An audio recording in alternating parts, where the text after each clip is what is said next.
For the press corps, I'm Jean Baricave. We interrupt this broadcast to bring you the latest news from the Siva Valley conflict. Here in the 130th conflict of the Foxhole War is the 170. A new war has erupted between the Warden Empire and the Colonial Legion. The unusual layout of the front line causing confusion and perplexity. 5 months in, Wardens have a slight advantage, but the Republic's forces aren't out yet. The threat of invasion looms above the key region of Rivers Pass. Lots of naval activity around Heartbreaker Isles. Colonials are trying to win back Red Rivers after the loss of cannon smoke. Fighting is coming back to Umbrel Wildwood, a reminder that the press corps is focused on the Able Shard. Also, this broadcast is dedicated to the memory of Raptor Jesus. As I've just stated, this news report is dedicated to Raptor Jesus' remembrance. For those of you who didn't know him, he was a logistic player, mostly on the colonial side, and a member of T3C as well as CL and LS clans. On May 12, less than a day after War 112's colonial victory, Raptor unexpectedly passed away at home. The paramedics were sadly unable to bring him back. On behalf of the press corps and the entire Foxhole community, I'd like to extend our deepest sympathy to his family and friends. Losing a son, a brother, a friend at such an age is something no one should go through. Most of us never got the chance to meet him, be it in-game or in real life. But it doesn't make him less of a friend. Every one of us can relate in some way to your loss, although we cannot truly grasp the harshness of your current grief. The best we can hope to offer you is the proof of our love for him, and that it would make your sorrow a bit easier to bear. Rest assured that he will never be forgotten by us. We will keep his memory alive. We will remember what he meant for us. We will remember his friendliness, always passing his positive vibe to those he came across, his benevolence towards new players, willing to spend some of his time teaching them the basics of Foxhole, his dedication to the war effort, being described as a one-man logi machine. During War 112 alone, he reached the incredible score of 3,800,000 supply value delivered. A channel dedicated to Raptor's memory has been opened on the Sigil Discord, accessible to both Warden and Colonial. You can go there to pay your respect or write a small text about why Raptor was important to you. A memorial in his honor has also been erected as well in the Terminus region. It is located near the rail bridge northeast of Terizo, on the beach bordering the road between Terizo and Bloody Palm Fort. Everyone visiting the site is encouraged to keep the fire alive.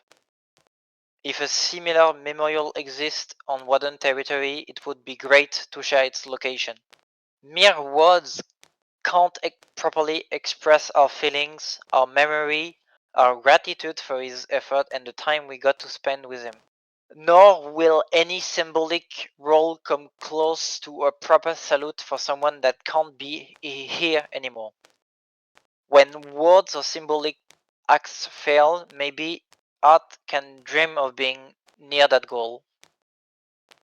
The idea of commissioning an artwork is being floated around. Someone has offered to pay it for it by themselves. But before that, we need to know more about Raptor in order to give his family the best tribute possible. We are looking for suggestions and ideas, as well as tidbits about Raptor, so that the artwork best encapsulates who Raptor was and what he did best. In conclusion, Raptor Jesus will be a part of this game forever and will always be in our memory. Combined casualties for this conflict have nearly reached 6,000 deaths. The Wardens suffered 310 deaths, while the Colonial Legions only stands at 285,000. Red River is, at the moment, the deadliest region in the war, sitting at 185,000 deaths for both sides. I'd like to remind our audience about the context of this war starts. When diplomacy broke down and hostilities began, the front line stretched from Owl County in the north to Red River in the south. It goes through Reaching Trail, Callan's Passage, Deadlands, Umbral Wildwood, and Great March. The Archon's forces held most of the west of Raqqa, the rest being under Messian control. While this map configuration isn't new, the ownership of the island regions have caused puzzlement among most people. Each faction started the conflict with a trio of regions squeezed in the middle of enemy territory. The Orbreaker Isles, Fisherman's Row, and Stemanel Landing for the Colonials, Godcrofts, Tempest Islands, and the Fingers for the Wardens. Thanks to recent and rapid naval development, the seas bordering the continent's sides have grown in importance. This is compounded by several factors. Idolo and the Iris's raise of status to regional capital makes them a possible target for invasions. The presence of a mass production factory at both, when so few are around, result in these cities being major logistic hubs. Furthermore, the existence of numerous raw materials deposits, such as components or oil fields, in close proximity to refineries, leaves both camps with no choice but to invest in those regions. The restricted number of mass production factories, numbering only 6 for both factions, has also brought about disruption among traditional production and logistical planification.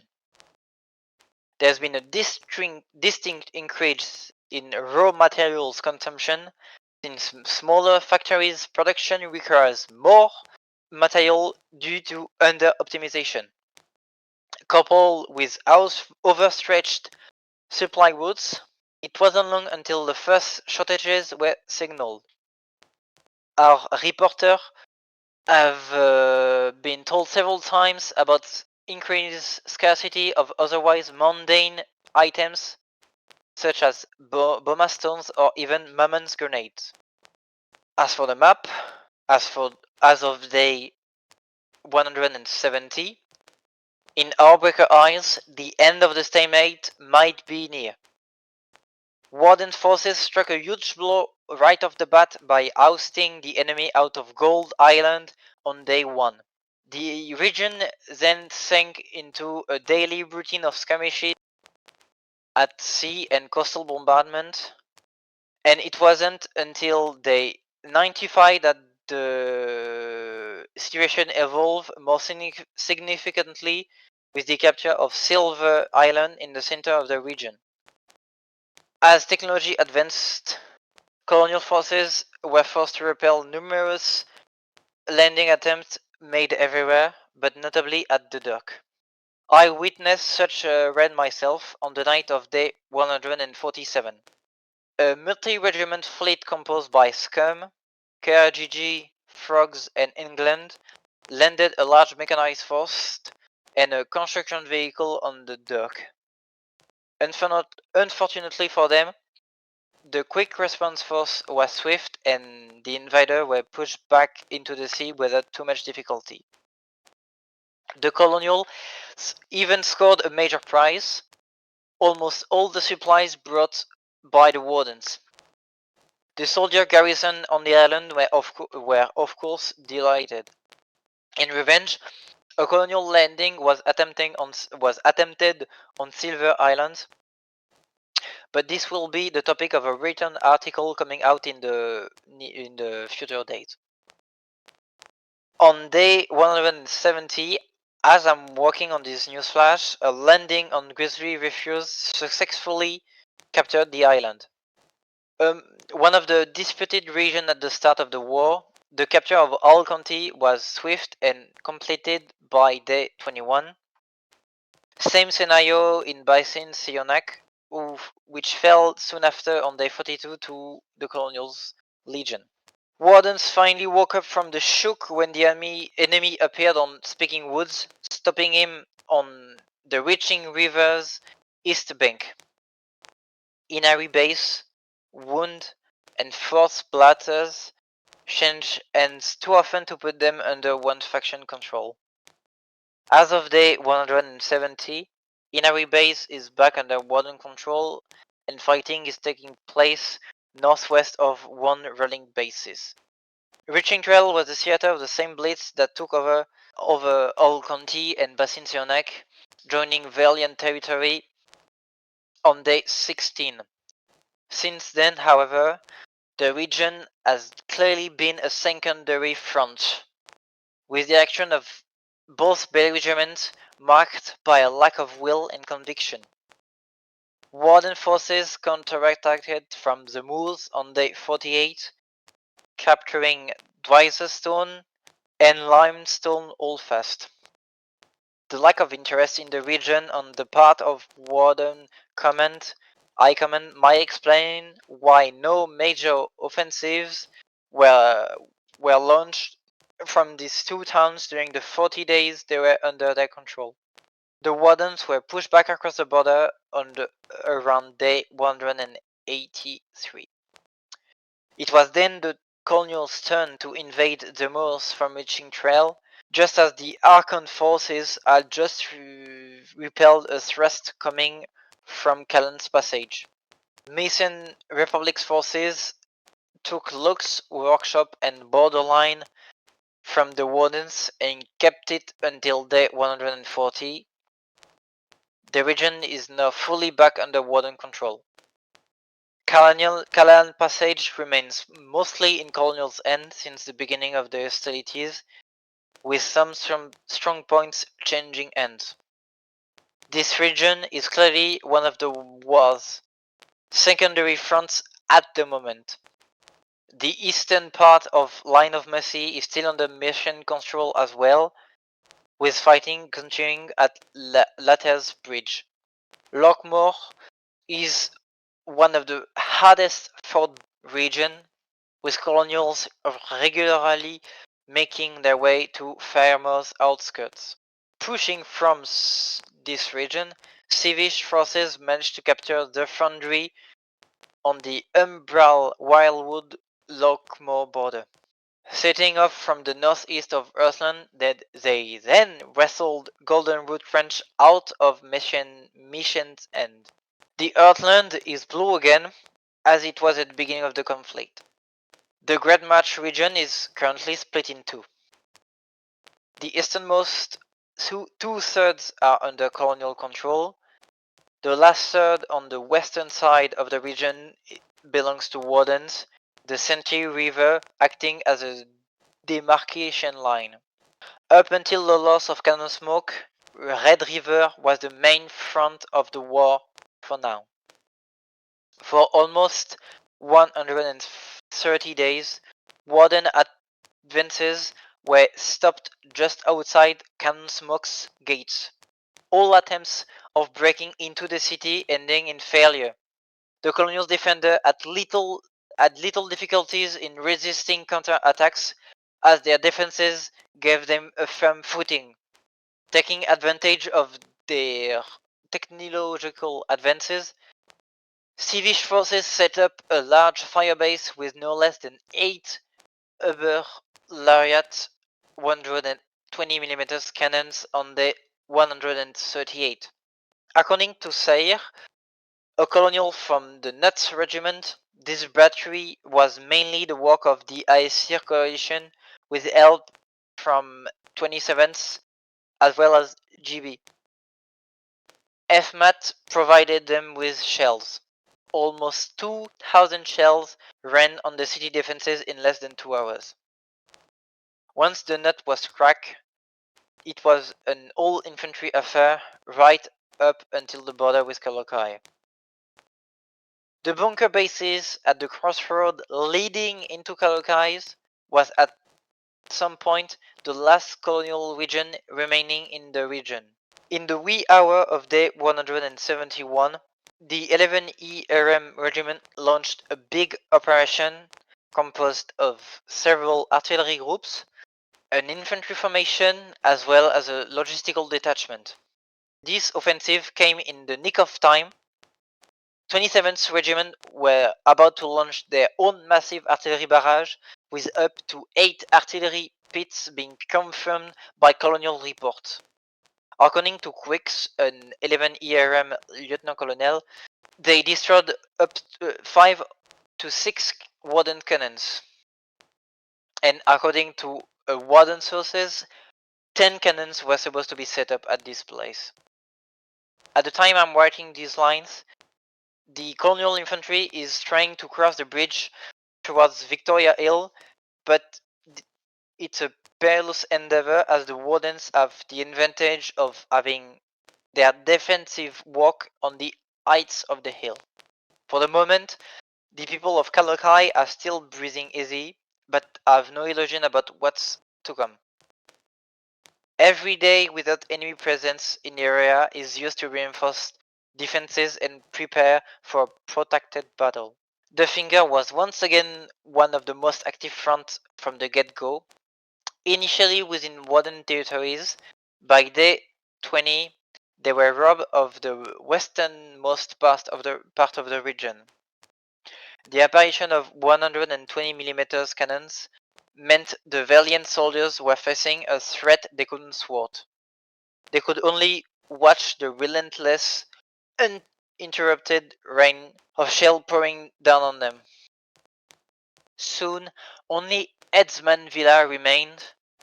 During the defenders' last stand around day 150, I met a Kalan Legion soldier whose name got lost alongside most of my notes when I tried to escape a zealous squad of soldiers. The only thing that remains from his interview is the last...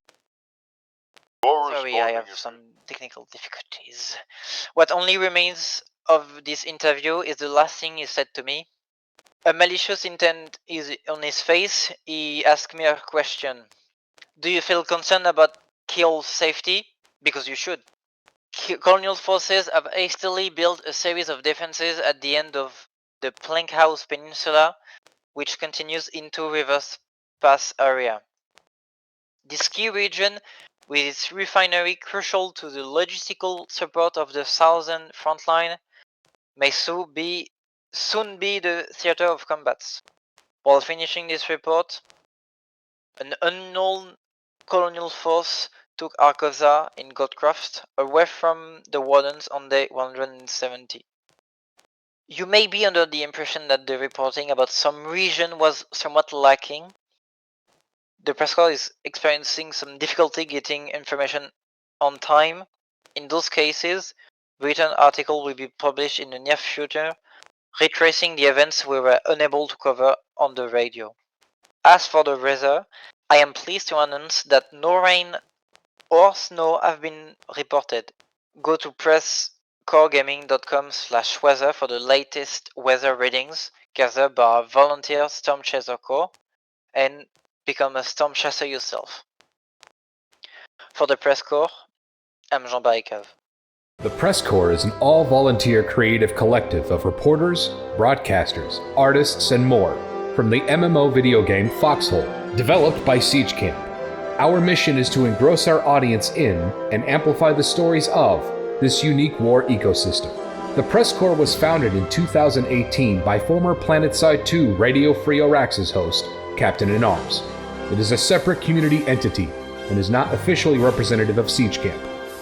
For more information, visit our website at PressCorpsGaming.com. That's PressCorps Gaming.com.